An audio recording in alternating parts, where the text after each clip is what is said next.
আমরা যে প্র্যাকটিক্যালটা করব সেটা হচ্ছে how a DC generator build up voltage, মানে হচ্ছে একটা ডিসি জেনারেটর কিভাবে ভোল্টেজ তৈরি করবে। এখানে আমরা দেখতে পাচ্ছি, যদি আমরা তাকাই তাহলে এখানে দুটো ডিসি মেশিন আছে। আমরা যদি একটু পেছনের দিকে আসি দেখতে পাবো যে এখানে আমাদের দুটো ডিসি মেশিন আছে। একটা হচ্ছে ডিসি শান্ট মেশিন, একটা হচ্ছে ডিসি কম্পাউন্ড মেশিন। কারণ এখানে আমার এই মেশিনটার 4টে টার্মিনাল, এই মেশিনটার হচ্ছে আমার 6টা টার্মিনাল, তাই না? তাহলে আমরা কি করব না, এই বিল্ড আপ ভোল্টেজ মানে এই যে দুটো ডিসি মেশিন আছে, যে কোনো একটাকে জেনারেটর এবং আরেকটাকে মোটর হিসেবে আমরা ইউজ করতে পারবো, দুটোই কাপলিং করা। তো আমরা প্রথমে এই যে ডিসি শান্ট মেশিনটা, এই মেশিনটাকে মোটর হিসেবে ব্যবহার করছি, আর এই ডিসি কম্পাউন্ড মেশিনটাকে জেনারেটর হিসেবে ব্যবহার করছি। তাহলে আমরা দেখব যে এই ডিসি কম্পাউন্ড জেনারেটরটা কিভাবে ভোল্টেজ বিল্ড আপ করবে। প্রথমে আমরা এটাকে যেহেতু ডিসি শান্ট মোটর ব্যবহার করছি, সেই জন্য এই শান্ট মোটরটা আমরা কানেক্ট করেছি। এখানে আমরা দুটো ফিল্ড কয়েল, মানে দুটো ফিল্ড কয়েলের দুটো টার্মিনাল এবং আর্মেচারের দুটো টার্মিনাল, এবং তার সাথে আমরা এই প্যানেল বোর্ডে দেখতে পাচ্ছি দুটো অ্যামমিটার এবং একটা ভোল্টমিটার লাগানো রয়েছে, এবং আমরা একটা রিওস্ট্যাট এখানে সেট করেছি। এই রিওস্ট্যাটটা আমার এই প্যানেলেই ইনবিল্ট রিওস্ট্যাট আছে, সেই জন্য এই রিওস্ট্যাটটাকে আমরা এখানে লাগিয়েছি। ঠিক একইভাবে আমরা এই কম্পাউন্ড, যেটা আমরা জেনারেটর করব, এই কম্পাউন্ড জেনারেটরটাও আমরা ওইভাবে কানেকশান করেছি, এবং এখানেও সেম প্রসেসে, অর্থাৎ এখানেও আমার দুটো অ্যামমিটার, একটা ভোল্টমিটার এবং একটা কম্পাউন্ড মেশিনের যে 6টা টার্মিনাল হয়, অর্থাৎ দুটো সিরিজের, দুটো শান্টের এবং দুটো আর্মেচারের, তাদেরকে আমরা এইভাবে কানেকশান করে রেডি করে রেখেছি। এই যে এটাকে ডিসি শান্ট মোটর, এই ডিসি শান্ট মোটরকে চালানোর জন্য আমরা একটা 3 পয়েন্ট স্টার্টার নিয়েছি। এই 3 পয়েন্ট স্টার্টার দিয়ে আমরা এই ডিসি শান্ট মোটরটাকে চালাবো, এবং চালিয়ে আমরা দেখব যে এই কম্পাউন্ড জেনারেটরে আদৌ ভোল্টেজ বিল্ড আপ করতে পারছে কিনা। এই কম্পাউন্ড জেনারেটরের ফিল্ডের সাথে আমরা একটা রিওস্ট্যাট লাগিয়েছি। এই রিওস্ট্যাটকে ভ্যারি করে আমরা বিভিন্ন ভোল্টেজে ফিল্ড কারেন্ট কী আসছে সেটা আমরা বের করতে পারবো। তাহলে আমরা এখন শুরু করি। এই যে এটাকে যে ডিসি শান্ট মোটর আমরা ব্যবহার করব, তাহলে আমরা এখানে আমরা একজন এটাকে চালাই। আমরা মেন তুললাম, এমসিবি দিলাম। এমসিবি দিতে আমরা কি দেখতে পাচ্ছি যে এখানে ডিসি শান্ট মোটরটা যে সাপ্লাই ভোল্টেজ পেল, সেই সাপ্লাই ভোল্টেজটা আমরা কত পাচ্ছি, মোটামুটি 220, এখানে 220 মতো ভোল্ট পাচ্ছি।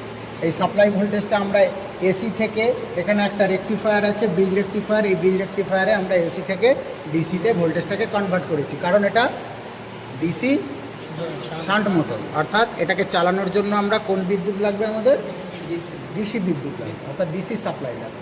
সেই ডিসি সাপ্লাইটা আমরা এখানে এই ব্রিজ রেকটিফায়ার দিয়ে আমরা এই এসিটাকে ডিসিতে কনভার্ট করেছি। তাহলে এই ডিসি সাপ্লাই দিয়ে আমরা এবার এখানে একটা 3 পয়েন্ট স্টার্টার নিয়েছি। এর আগেও আমি বলেছি যে 3 পয়েন্ট স্টার্টারের ভেতরে কী কী ছিল না ছিল, এই নিয়ে আমার আগে একটা ভিডিওও আছে। এই 3 পয়েন্ট স্টার্টার আমরা এখন একটা স্টার্ট করব। ঠিক আছে, কেউ একজন স্টার্ট করো 3 পয়েন্ট স্টার্টারটা।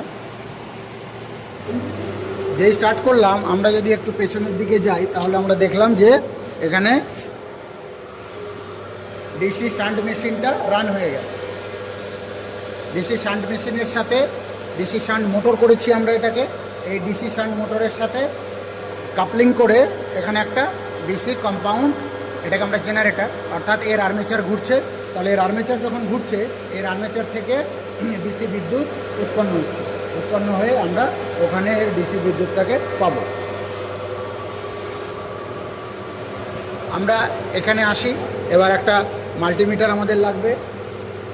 সেখানে আমরা অলরেডি ভোল্টমিটারে দেখতে পাচ্ছি প্রায় 200 ভোল্টের কাছাকাছি ভোল্টেজ আছে। তবুও আমরা মাল্টিমিটারে এর আউটপুট পয়েন্ট থেকে আমরা এর ভোল্টেজটা চেক করব। একজন ধরো, ভোল্টেজটা চেক করো, ভোল্টেজ কত আসছে দেখো।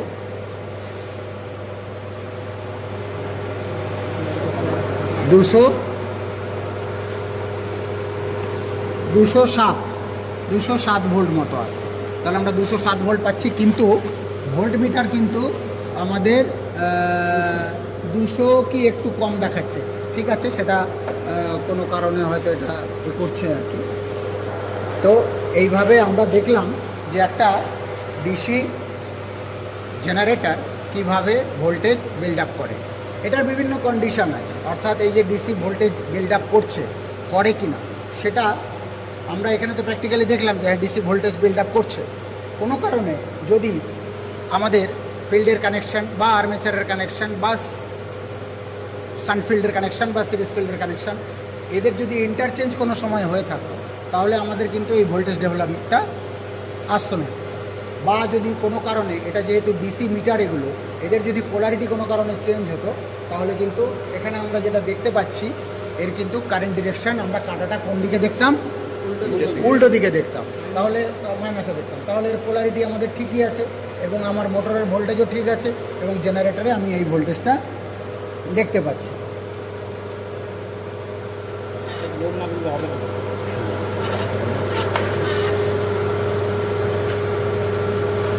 ঠিক আছে, আমরা যদি দেখি এবার একটু পেছনের দিকে আসি, এখানে আমরা